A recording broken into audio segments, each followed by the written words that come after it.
Jadi mohon izin, ada beberapa hal yang kami ingin sampaikan terkait dengan RDP kali ini. Yang pertama adalah sesuai dengan undangan progres penyelesaian P3K hasil seleksi tahun 2019 yang tadi juga sudah disampaikan Pak Armen, kemudian juga informasi terkait pengadaan P3K Guru TA 2021, diantaranya terkait dengan progres penetapan kebutuhan formasi. Kemudian di sisi kami telah kami tetapkan juga Permenpan terkait dengan pengadaan di tahun 2021. Ada 3 Permenpan pengadaan yang kami tetapkan. Dan yang khusus untuk terkait dengan pengadaan P3K untuk jabatan fungsional guru, ini telah terbit juga Permenpan 28 tahun 2021. Kemudian nanti susulannya kami juga akan menerbitkan keputusan Menteri Pan-RB tentang nilai ambang batas seleksi kompetensi pengadaan P3K untuk CF Guru tahun anggaran 2021 yang akan kami tetapkan menyusul. Baik, terkait dengan pengadaan P3K 2019, saya tidak akan terlalu banyak mengulang yang disampaikan Pak Armen. Ada beberapa PP, kemudian Permenpan yang telah kita terbitkan untuk landasan hukum terkait tersebut. Permenpan RB 2 tahun 2019, kemudian Permenpan RB 4 tahun 2019. Kemudian terkait dengan jumlah, tadi juga disampaikan Pak Harmen, ada 51.293 terdiri dari guru, dosen, tenaga kependidikan, medis, dan penyuluh pertanian. Secara jumlah instansinya ada 370 instansi daerah dan 1 instansi pusat, yakni Kementerian Ristek Dikti waktu itu.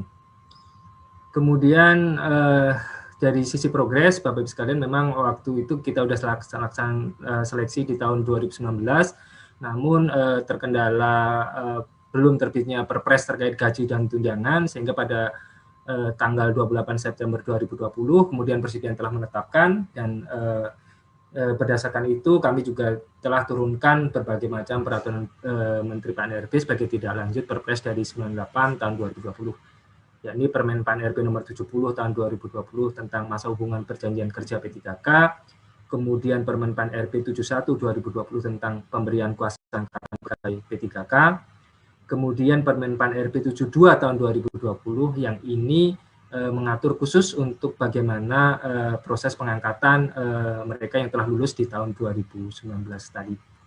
Dan juga kami telah menerbitkan keputusan Menteri, keputusan Menteri Pan-RB terkait dengan penetapan kebutuhan atau formasinya untuk 371 instansi yang ini kemudian sebagai dasar pemberkasan dan penetapan NIP P3K di BKN yang tadi sudah disampaikan Pak Harmen. Kalau secara jumlah formasi tadi sudah klop dengan Pak Harmen, ada 34.317 yang sudah kami tetapkan formasinya, dan ada yang tidak diusulkan Pemda, ini sebagian besar dari Pandeglang, kemudian ada yang sudah meninggal, mengundurkan diri, dan sebagainya. Baik, kemudian di bagian kedua, Bapak-Ibu sekalian, terkait dengan progres seleksi guru di tahun 2021, kami juga telah menerbitkan Permen Pan-RB tahun 28 tahun 2021 tentang pengadaan P3K CF Guru pada instansi daerah tahun 2021. Kami sebelum kami sampaikan detail terkait dengan apa Permen Pan tersebut, garis besarnya, ini posisi terakhir terkait dengan formasi yang sudah kami tetapkan, Bapak Ibu sekalian. Jadi untuk seluruh formasi yang kita tetapkan sampai saat ini ada 701.590,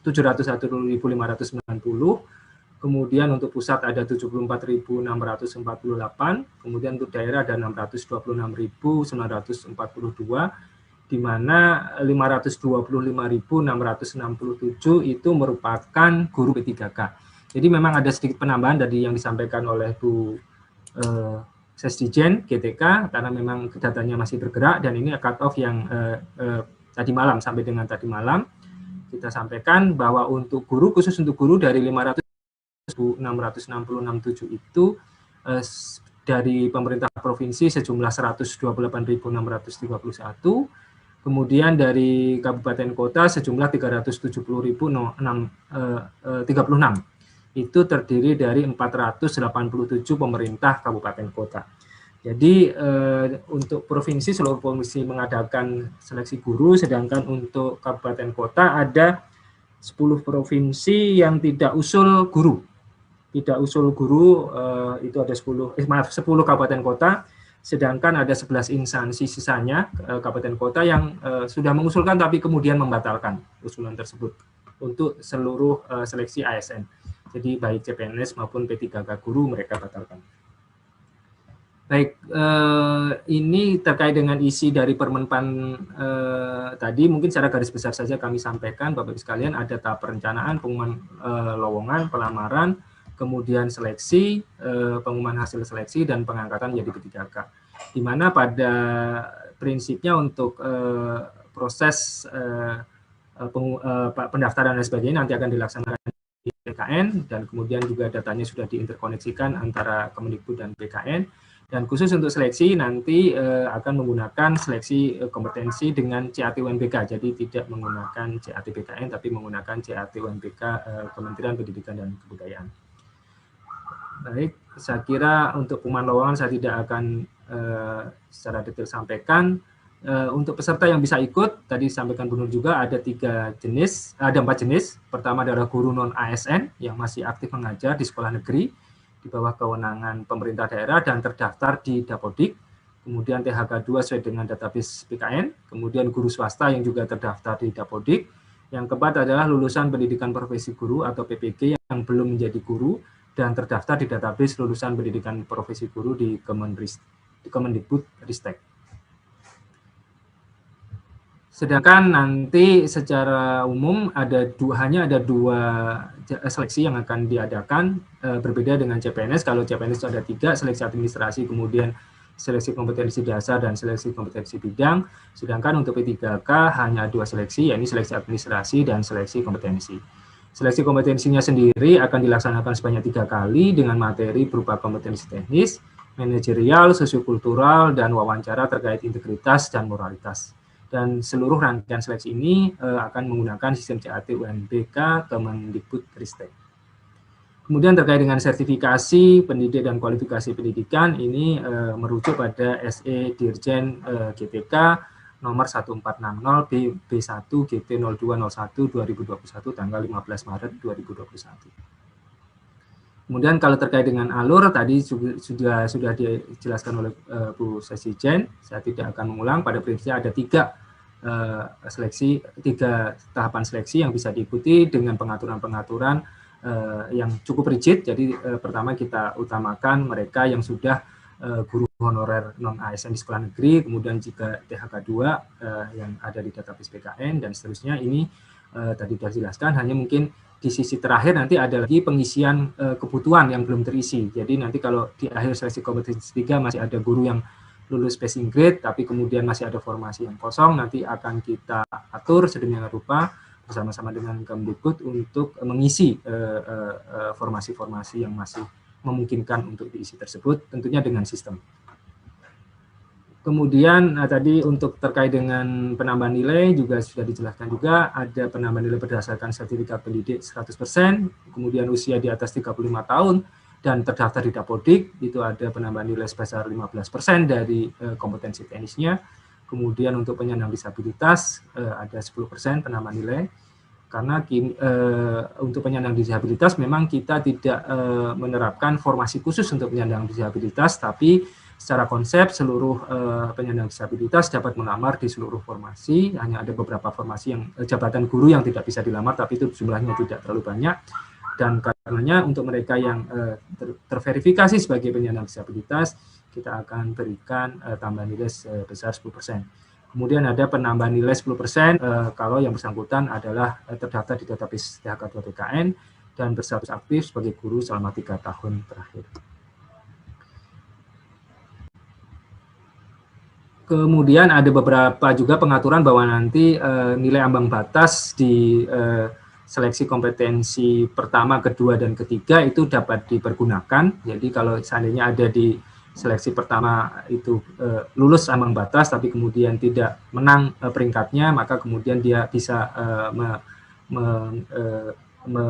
menggunakan nilai ambang batas tersebut di seleksi kedua dan ketiga, dengan catatan bahwa pada seleksi kompetensi kedua, pelamar memilih jabatan dan bentuk satuan pendidikan yang sama dengan seleksi kompetensi pertama.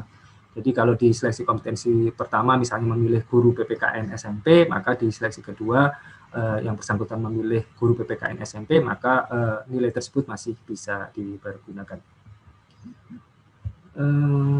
Ini hanya ada beberapa ketentuan lain terkait dengan apabila nilai kelulusan akhirnya sama, kemudian nanti akan ditentukan secara berurutan dari nilai kompetensi teknis yang paling tinggi, kemudian nilai kumulatif kompetensi manajerial dan sosiokultural yang paling tinggi.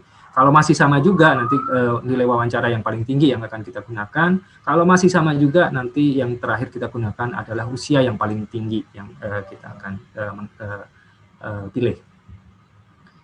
Kemudian juga ada beberapa hal terkait dengan pelaksanaan seleksi nantinya. Itu ada masa sanggah yang kita terapkan juga. Jadi nanti ada, begitu pengumuman hasil seleksi administrasi ataupun seleksi kompetensi, nanti kita terapkan ada pengajuan masa sanggah paling lama 3 hari sejak seleksi diumumkan. Kemudian nanti Kemendikbud dalam hal ini sebagai panitia seleksi akan menjawab sanggahan tersebut paling lama dalam waktu 7 hari sejak berakhirnya waktu pengajuan sanggah. Saya kira demikian. Oh, ini terkait, maaf, ini terkait dengan pengangkatan. Jadi tadi disampaikan untuk seleksi ada seleksi pertama, kedua, dan yang ketiga. Dan pada dasarnya nanti kalau seleksi pertama sudah selesai, Bapak Ibu sekalian, yang rencananya pada bulan Agustus, kemudian nanti bulan Oktober sudah diumumkan, itu langsung bisa dilakukan pemberkasan dan pengangkatan di BKN untuk yang pertama, untuk yang lulus di seleksi pertama. Kemudian di seleksi kedua demikian juga, nanti Oktober dilaksanakan seleksi, begitu lulus juga bisa langsung diangkat. Kemudian di seleksi ketiga juga pada bulan dilakukan hal yang demikian. Saya kira demikian Bapak Pimpinan dan anggota DPR yang kami sampaikan dari Kementerian PAN RB. Terima kasih dan waktu kami kembalikan.